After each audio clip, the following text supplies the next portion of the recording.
ఈద్ స్పెషల్గా మా ఇంట్లో చికెన్ దమ్ బిర్యానీ ఇంకా ప్రతి ఇంట్లో రంజాన్ నాడు చేసే షీర్ కుర్మాని చూపించబోతున్నాను. ముందుగా ఒక బౌల్లో పాలు బాయిల్ చేస్తూ ఇంకా డ్రై ఫ్రూట్స్ కూడా ఫ్రై చేశాను. నెక్స్ట్ ఇక్కడ ఆల్రెడీ ఫ్రై చేసిన సేవియాని తీసుకున్నాను, మళ్ళీ లైట్గా ఫ్రై చేశాను. తర్వాత బాయిల్ అవుతున్న పాలలో ఇలాచీ షుగర్ వేసి బాగా మిక్స్ చేశాను.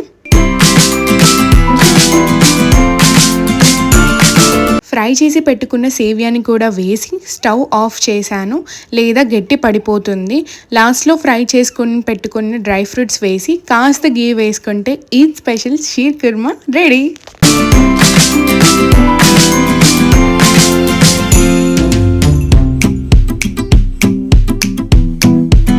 చూస్తూ ఉంటేనే చాలా యమ్మీగా ఉంది. వెయిట్ చేయలేక ఒక కప్పు తినేసాను. టేస్ట్ మాత్రం సూపర్ అండి. మీరు కూడా ట్రై చేసి ఎలా ఉందో కమెంట్లో చెప్పండి.